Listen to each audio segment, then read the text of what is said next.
오늘 아침 일본의 방송과 조간신문에는 충격적인 도쿄올림픽 연기 기사로 도배가 되었습니다.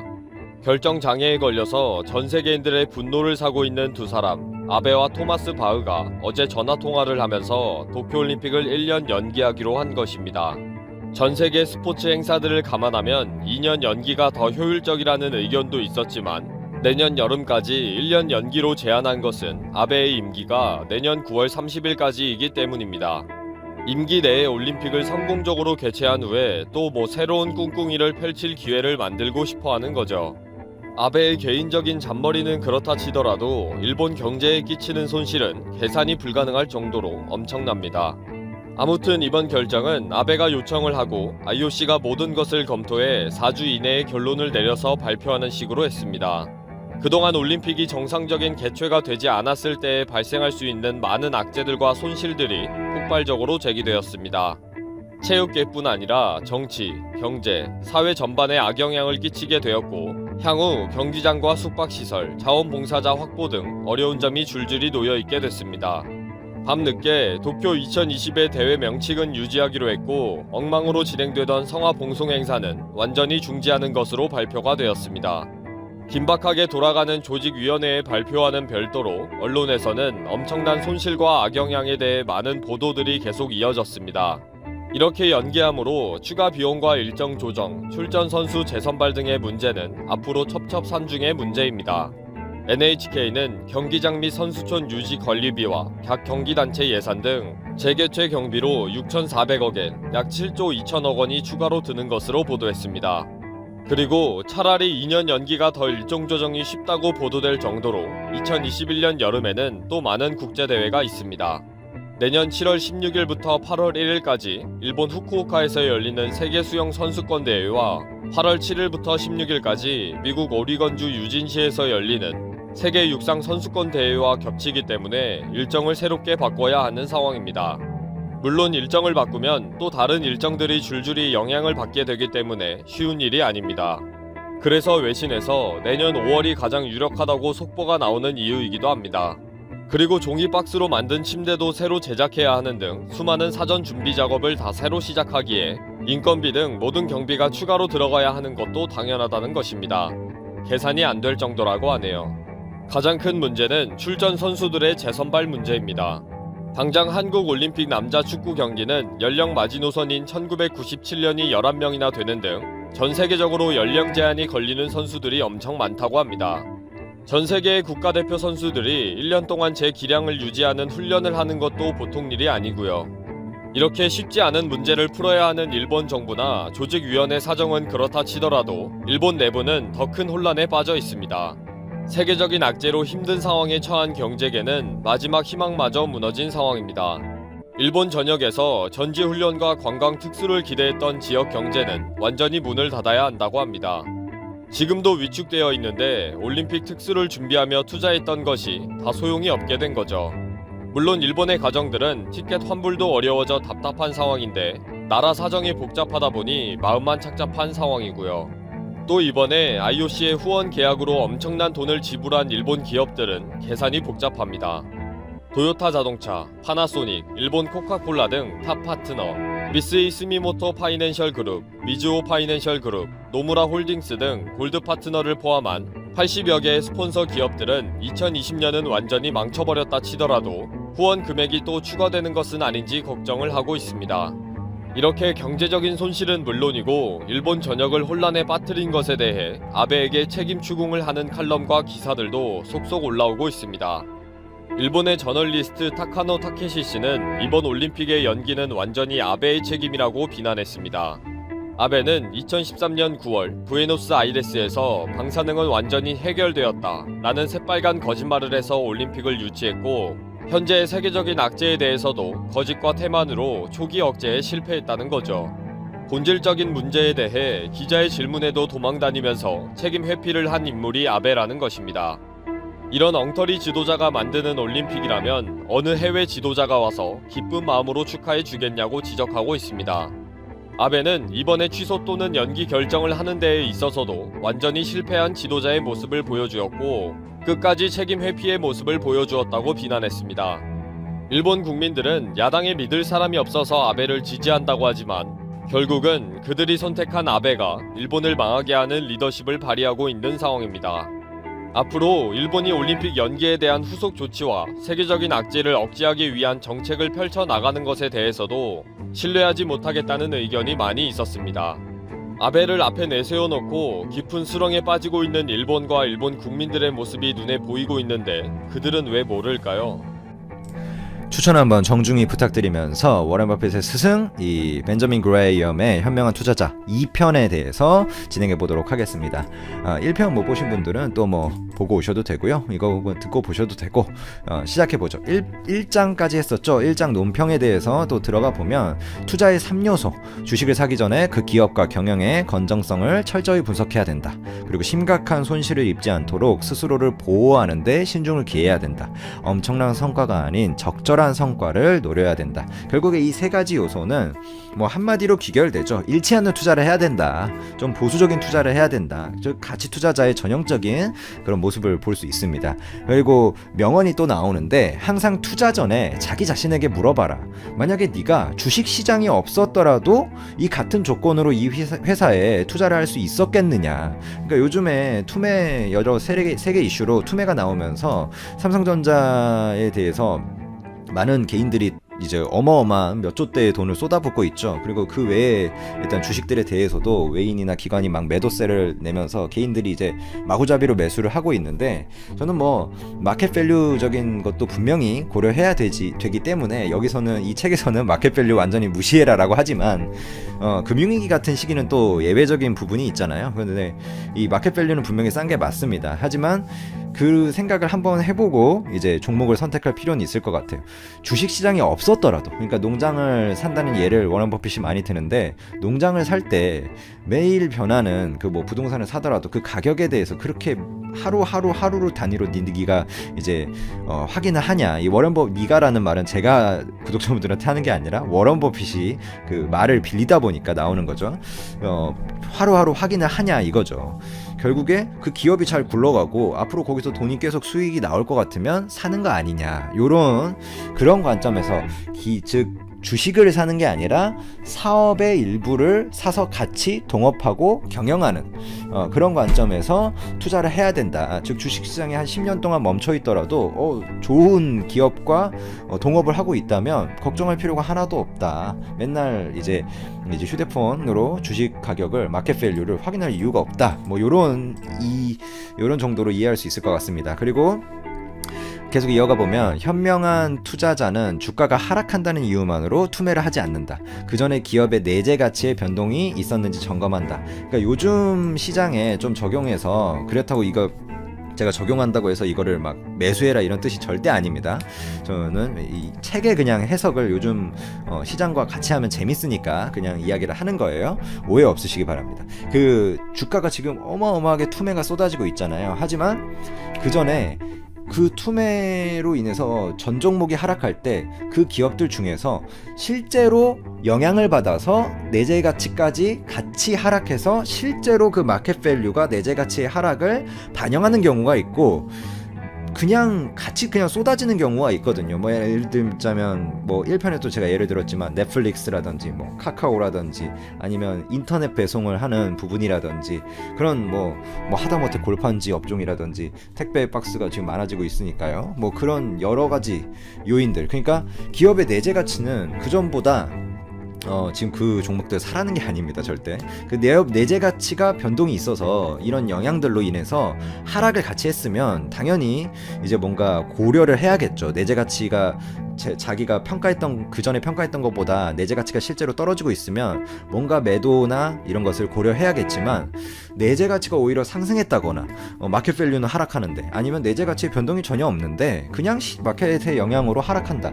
이러면 만약에 그게 여유 자금이라면 매도를 할 이유가 전혀 없다. 뭐 요런 정도로 해석을 할 수 있을 것 같아요. 근데 만약에 그게 뭔가 미수, 신용 이런 단기적으로 꼭 필요한 어떤 금액을 끌어다 쓴 거라면 그것은 앞에 1편에서 얘기했지만 투기고 도박이 되는 거기 때문에 또 다른 이야기가 되는 거죠. 그래서 뭐 결론은 1장은 투자와 투기를 혼동하는 어리석음을 경계해라라는 내용이고 2장에 대해서 이야기를 해보면 2장은 뭐 간단하게 한 줄로 요약을 할게요. 1장 너무 길게 했으니까 인플레이션을 이제 해지하기 위해서 보통 주식을 많이 선택을 하는데요. 왜냐하면 인플레이션이라는 게 결국에 진행이 되면 화폐가치 막 폭락하고 막 이 뭐 물가 상승하고 이런 것도 폭락이라기보다는 아무튼 이렇게 진행이 되면 그 주식은 그것을 어느 정도 해지하면서 가거든요. 인플레이션을 같이 오르니까. 근데 이제 채권은 그걸 해지하지 못하는 안전자산이죠. 어떤 측면에서 뭐 채권에 대해서 이제 그 가격 흐름을 보시면 아시겠지만 큰 이익을 물론 진짜 막 뭐 정크 그 채권을 정크 펀드를 하게 되면 이제 거기서도 이제 투기가 되는 거지만 투기가 될 수도 있고 뭐 정확한 분석이 있으면 투자가 될 수도 있지만 또 다른 얘기지만 일반적인 우량 채권을 가면 이제 어떤 안전자산이 되는 건데 그래서 요즘도 채권이 물론 가격이 떨어지고 있다고 하지만 물론 떨어지는 일시적인 사례도 있지만 이 경제적 위기 상황에서 주식보다는 훨씬 안전자산이 확실하죠.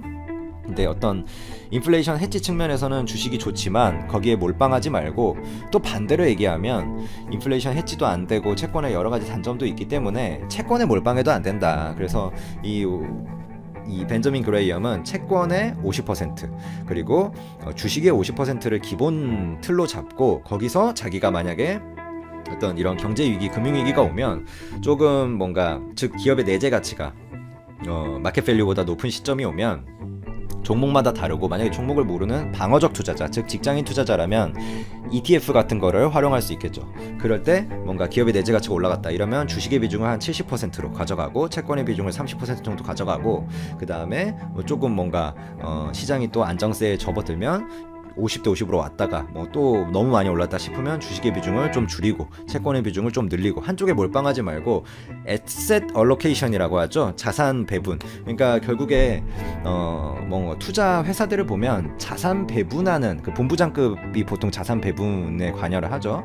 그 자산 배분을 먼저 하고 그러니까 채권 팀장, 주식 팀장 뭐 여러 뭐 다른 팀장들이 있는데 거기에 채권 팀장이 얼마 주고 올해는 주식 팀장이 얼마 주고 이런 것을 자산 배분을 한다고 그러고 그 펀딩 회사에서 그 주식 팀장이 그 돈을 받아가지고 또 뭘 살 것인가 이런 것들 그리고 언제 살 것인가 마켓 타이밍을 언제 살 것인가 이런 것들이 그 아래 이제 셀렉션 타이밍이나 뭐 이런 게 되는 거죠. 그러니까 에셋 얼로케이션이 결국에 가장 중요한 투자의 첫 단계인데 그런 면에서 벤저민 그레이엄은 채권 비중을 어느 정도 가져가는 거를 현명하게 본다. 그런데 우리 같은 개인이 이제 채권을 막 사기가 그렇게 뭐 별로 산 사례도 별로 없고 그렇잖아요. 근데 채권도 뭐 국고채 10년 ETF 같은 것들이 있고 그래서 ETF로 쉽게 접근을 할 수도 있고요.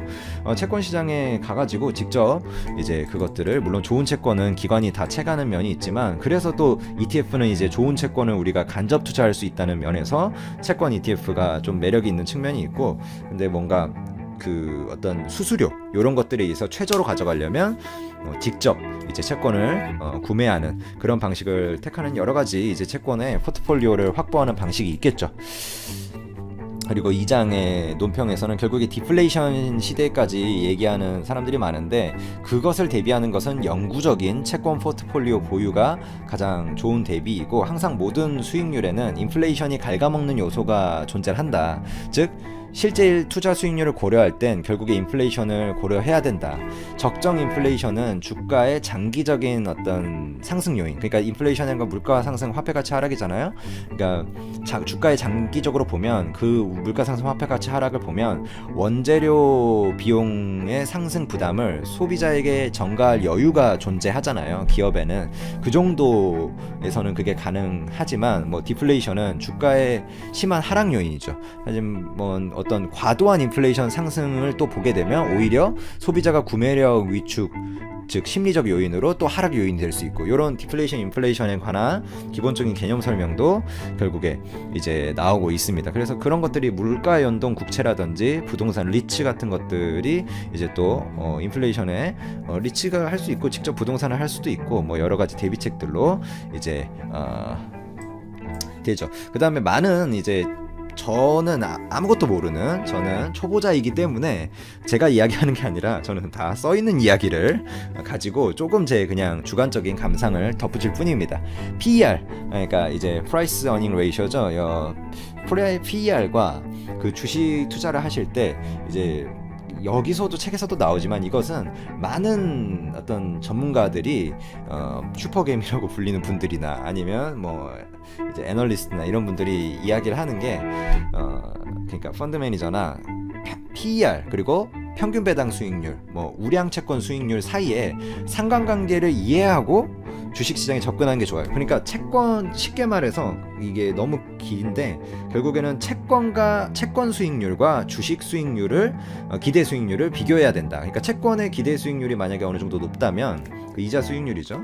그 다음에 만약에 채권을 좀 액면가로 샀는데 그 다음에 금리가 하락하게 되면 채권 가격이 올라가니까 거기서 차익을 얻을 수도 있는 거고 여러 가지 방법이 있는 건데 채권에 어쨌든 기대 수익률이 높은 상황이면 당연히 안전자산인 채권으로 접근해야 된다. 물론 항상 채권보다 주가의 기대 수익률이 높지만 그 스프레드가 별로 높지 않으면 그러니까 그 차이가 별로 크지 않으면 그 채권이 더 매력적인 자산이 되는 거고 또 그 스프레드가 벌어지는 순간이 오는데 그때는 또 주식이 매력적인 자산이 되는 거고 그러니까 뭐 하나 이렇게 몰빵하기보다는 결국에 또 여기서도 자산 배분, 애셋 알로케이션이 나오게 되는 거죠. 그런 상관관계를 근데 이해하고 이제 주식 보유 비중을 조절하는 것이 좋다. 즉 강세 위험장에서는 대출 비중 같은 거는 당연히 축소해야 되고 추가 매수를 또 자제해야 되고 주식 보유 비중을 좀 낮추고 우량 채권에 투자하거나 현금화하던가 뭐 요런 이야기를 하죠. 3장의 결론은 과거의 높은 성과를 근거로 이제 어떤 주식의 미래 보통주라고 여기선 부르는데 보통주의 높은 성과를 기대하는 것은 상당히 비논리적인 이야기이고 굉장히 위험하다라는 결론을 많이 여기서 내립니다. 그러니까 뭔가 과거에 높았다고 미래도 높을 것이다 이런 것은 굉장히 비논리적이라는 거죠. 요즘에 뭐 S&P 500을 보면 또 알 수 있는 거죠. 근데 물론 미국이 또 극복하고 더 높이 갈 수도 있는 거지만 3장의 논평은 결국에 이제 현명한 투자자라면 과거에 기댄 추론만으로 미래를 예측해서는 안 된다. 그리고 성장 산업에서는 결국에 한 개에서 뭐 많게 봤자 5개 기업만이 과실을 차지하고 수천 개의 기업이 도산한다. 이것에 워런 버핏이 예를 드는 게 결국에 자동차가 처음 등장했을 때 미국에도 수천 개의 기업이 있었어요.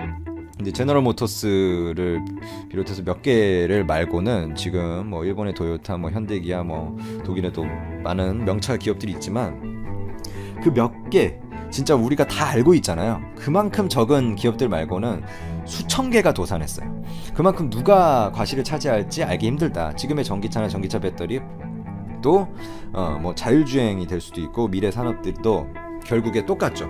그런 의미에서 뭔가 이제 주가가 현금 채권보다 장기적으로 높은 수익률을 기록할 수 있다라는 것은 뭔가 의심이 필요하다라는 부분이죠. 그래서 뭔가 이 부분도 결국에는 이제 방어적인 투자자에는 좀 더 뭔가 주의해야 되는 부분이 아닌가. 만약에 공격적인 투자자라서 시간을 많이 투자해서 분석할 수 있다면 또 다른 문제겠지만 그리고 요 3장에서 이제 또 주식의 본질에 대한 이야기가 나오는데 우리가 기업의 소유주의다. 이 말이 사실 워런 버핏한테 지겹게 들으셨죠, 다들. 그래가지고 뭐 너무 식상하긴 하지만 역시나 벤저민 그레이엄이 워런 버핏의 스승이다 보니까 그런 말들이 또 나옵니다. 그리고 여기서 명문이 또 나오는데 주식의 수익 전망에서 유일하게 확실한 것은 예상이 빗나갈 수 있다는 점이다. 그러니까 이 벤저민 그레이엄이라는 투자자는 세기의 투자자인데도 불구하고 정확한 예상이란 있을 수 없다. 사람은 예측할 수 없다라는 그런 자신의 겸손한 태도를 유지하고 있어요. 자기가 얘는 진짜 어마어마한 투자 수익률을 기록한 사람인데 워런 버핏도 똑같죠.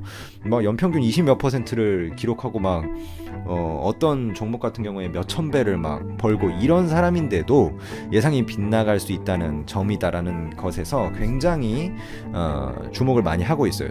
자신의 예측 능력에 겸손한 자세를 취하는 투자자야말로 예상이 빗나가게 마련인 미래의 위험 부담을 피할 수 있다. 현명한 투자자는 반드시 자신의 기대치를 낮춰야 된다. 이런 부분이죠. 그래서 만약에 기대치를 너무 높이다 보면, 그러니까 단기간에 너무 큰 돈을 벌려다 보면 결국에 현명한 투자는 조금 힘들 수가 있다. 차라리 강원랜드에 가는 게 나을 수도 있다. 뭐 이런 과하게 얘기하면 그런 부분이죠. 그리고 방어적인 투자자를 위한 사장에서는 포트폴리오 좀 실질적인 내용에 대해서도 나오는데, 수익률을 좌우하는 것은 투자자가 이제 쏟을 수 있는 지적인 노력의 정도다. 그러니까 투자자가 많은 시간을 투자하고 뭔가 알려고 하고 호기심을 가지고 미래에 대해 상상하고 자료들을 많이 읽고 하면 스스로 생각하는 힘을 기르는 것이 결국에 수익률을 좌우하는 중요 요인이고, 만약에 그럴 자신이 없는 방어적인 투자자라면 안전하고 걱정 없는, 즉 투자를 원하는 이 방어적인 투자자에게는 최소한의 수익이 돌아간다. 그러니까 현실을 죄송합니다. 현실을 알고 시작을 하는 거죠. 그러니까 직장에 다니고 너무 바쁘고 시간 쓰기도 싫고 뭔가 와이프랑도 좋은 시간 보내야 되고 아들 딸이랑도 좋은 시간 보내야 되고 이런 방어적인 투자자인데, 근데 은행 예금보다 좀 더 벌고 싶어, 뭐 이런 마인드를 가지신 분들이라면 당연히 이 ETF라든지 뭔가 채권 비중을 좀 많이 가져간다든지, 그러면서 자신이 진짜 종사하는 분야라서 좀 잘 아는 분야의 종목만 한두 개 적은 비중으로 가져가고, 이런 방어적인 투자 포트폴리오를 갖추는 게 중요하다. 요런 어떤 내용, 결론적으로 결국에 방어적인 투자자는 우량 주식, 우량 채권을 위주로 투자를 해야 되고, ETF 같은 걸 말하는 거죠. 결국에 분산 투자, 그리고 삼성전자 같은 우량한 주식, 그리고 개인적인 사견은 생략하고, 그리고 채권 비중을 가져가면서 자신의 상황을 고려해서 그 비중을 계속해서 조절해 가야 된다. 그리고 사장에서 결국에 성향에 대해서 논평에서 나오는데, 만약에 시간 여유가 있고 경쟁심이 강하고 복잡한 지적인 투자나 금전적 계산을 즐기는 투자자라면, 즉 정말 많은 시간을 이 투자에 전문 이제 전업 투자자분들이 보통 이런 경우죠. 그리고 아니면 직장인 투자자라도 만약에 퇴근한 다음에 솔로라든지 진짜 많은 시간을 투자에 할애할 수 있다면 적극적인 투자를 해도 되죠. 그래서 기업 분석을 철저하게 하고 워런 버핏처럼 자기가 아는 분야에 대해서 그 누구보다 깊이 이해하고 이제 10년 후의 미래, 그 기업의 미래를 머릿속에 그릴 만큼 정말 원가 매출 구조라든지 그 산업의 경쟁자의 우위, 그리고 기술적 분석이라든지 기술력이 왜 이런 차이가 발생하는지까지. 그러니까 사실 삼성전자의 반도체 기술력에 대해서 메모리 뛰어나고 비메모리는 아직 성장 중이고 파운드리는 2위 정도 되고 TSMC의 패키징은 이러고, 이런 거를 계략적으로 아는 사람들은 많지만, 그런 어떤 반도체 공정의 레이어라든지 그 어떤 EUV 라인을 어떻게 적용한다든지 그 수율 차이가 왜 발생한다든지 이런 것까지 아는 사람들은 없잖아요. 물론 그런 것까지 알아야 꼭 삼성전자를 투자하는 건 아니지만, 그 정도로 뭔가 그 종목에 대해서 깊이 이해하는 투자자라면 뭔가 미세한 변화에 있어서 좀 더 이제 적극적인 투자를 할 수 있다. 완벽하게 이해하고 있다. 그래서 이제 그런 의미이고, 그 다음에 항상 방어적인 투자자 성향은 항상 시간에 쫓기고 좀 단순하게 투자하는 걸 좋아하고 금전적 계산을 번거롭게 여기는 투자자라고 이제 명칭을 해놨지만, 결론적으로는 직장인 투자자인데 이제 주식 투자에 시간을 많이 쓰긴 싫은데 그냥 적금 들듯이 주식 투자를 하고 싶은 분들은 방어적인 투자자 형태로 가면 되지 않을까. 그리고 여기서 멘트는 둘 다 모두 현명한 투자이다 라고 분명히 언급을 하고 있어요. 방어적인 투자도 분명히 현명한 투자입니다. 그리고 어느 쪽을 선택하든 성공할 수 있고, 두 가지 비중을 조절하는 게 나은 투자자도 존재한다. 그러니까 제가 이 책에서 나눠놨기 때문에 적극적인 투자자와 방어적인 투자자를 이제 나눠놨지만, 두 가지를 섞어서 가면서 할 수도 있는 거예요. 그러니까 ETF라든지 뭔가 채권 비중이라든지 이런 걸 많이 가져가면서 또 일정 비중에 있어서는 적극적으로 뭔가 기업을 자기가 아는 그 어떤 한 분야 산업을 딱 한정해 놓고 몇 개 기업을 골라서 그 기업을 깊이 공부해서 일정 비중을 또 거기다가 실을 수도 있는 거고. 그러니까 결국에 이런 적성에 맞는 투자법을 선택해야 비용은 물론 감정도 효과적으로 통제를 할 수 있다라고 언급을 하고 있습니다. 투자의 위험 요소는 경제나 외부에 존재한다고만 많은 사람들이 알고 있지만, 나 자신 내부에 항상 존재한다. 그리고 뭔가 이 방어적인 투자자한테 추천하는 방식이 결국에 여기서 말하는 게, 주식 투자 포트폴리오를 25%에서 75%까지로 이제 금융위기 상황에서는 아마 75%까지 늘려도 되겠죠. 아주 마켓 밸류가 이제 내려와 있으면. 근데 뭔가 좀 상승장이다. 그래서 어느 정도 진짜 많이 상승한 것 같다 하면 25%. 또 0%로 갔는데 날아오르거나 100%로 했는데 추락하면 좀 마음이 슬프니까. 그리고 그건 방어적인 투자자가 아니라 적극적인 투자자이고 좀 투기성으로 하는 거기 때문에 나머지를 이제 국채 같은 것에 해지로 들어가 있어야 된다라고 언급을 하고 있습니다. 그리고 그런 포트폴리오 조정에 대해서도 그냥 매달 일정한 비율을 넣고 6개월 정도에 한 번씩 이 포트폴리오를 조정하고 미래를 어림짐작하지 말고 객관적인 기준과 계획 하에 조정을 하여야 된다. 이렇게 언급을 하고 있어요. 그래서 이런 방어적인 투자자와 주식에 대해서 뭔가 채권보다 주식의 장점이라고 보면 결국에 인플레이션을 반영하고 좀 더 높은 수익률을 가져간다는 점이잖아요.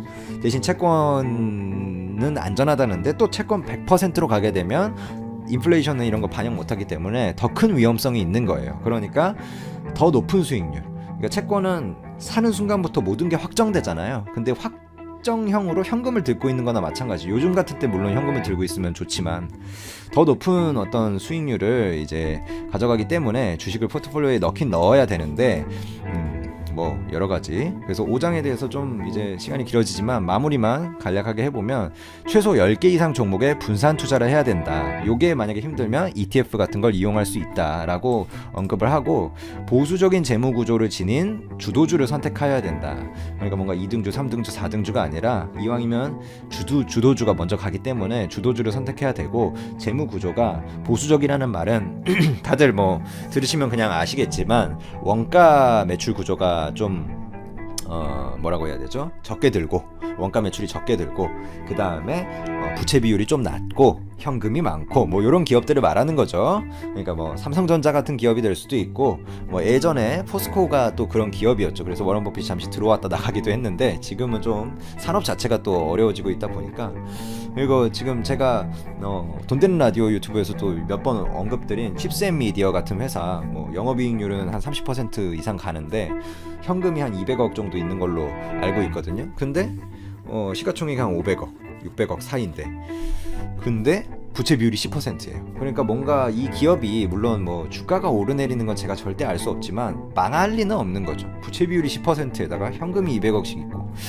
자, 이런 보수적인 재무 구조가 그런 걸 뜻하는 의미고, 오랜 기간 지속적으로 배당을 지급하고 자사주 매입을 하고 이런 기업들을 좋게 평가하고 있죠. 그리고 어떤 7년간의 평균 이익의 25배, 그리고 그러니까 PER을 뜻하는 거죠. 그리고 지난 1년간의 이익의 20배를 시총이 또 넘으면 안 된다. 그러니까 뭔가 그럼 좀 위험하다라는 의미를, 요즘 장세에서는 이런 거는 뭐 없죠, 거의.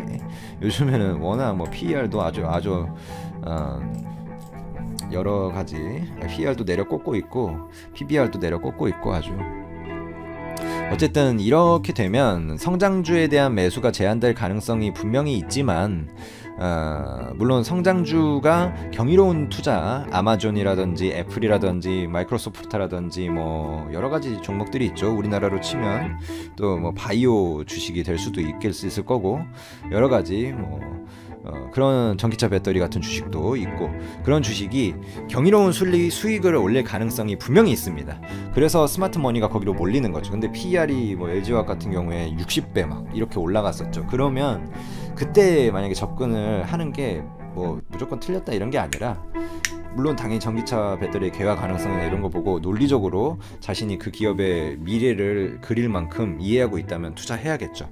하지만 손해를 볼 가능성이 항상 존재한다. 그러니까 적절한 어떤 PER도 주식을 고를 때 고려해야 된다라고 책에서 또 언급을 하고 있습니다. 즉 투자 교육과 자금 관리에 할애할 시간이 많은 사람들을 많아야 좀 이제 이런 분석에 의한 적극적인 투자를 할 수가 있고, 그렇지 않는 어떤 보수적인 투자자라면 성장주 투자를 좀 기피하고 독점적인 어떤 해자를 가진 그런 우량주, 뭐 미국의 코카콜라를 보통 예로 들죠. 그런 뭐 우량주라든지, 우리나라에도 그 반도체 관련 삼성전자를 아니더라도 그런 독점적인 기술을 가진 그런 우량주들이 많습니다. 그래서 그런 우량주의 25%에서 75%의 비중 조절을 하고 우량 채권의 25%에서 75%를 비중 조절을 하고 뭔가 분할 투자, 그러니까 ETF라든지 아니면 미국은 펀딩이 발전돼 있기 때문에 펀드 즉 전문가에 맡겨서 적정한 가치에 분할 투자를 하는 것이 또 좋다. 뭐 요 정도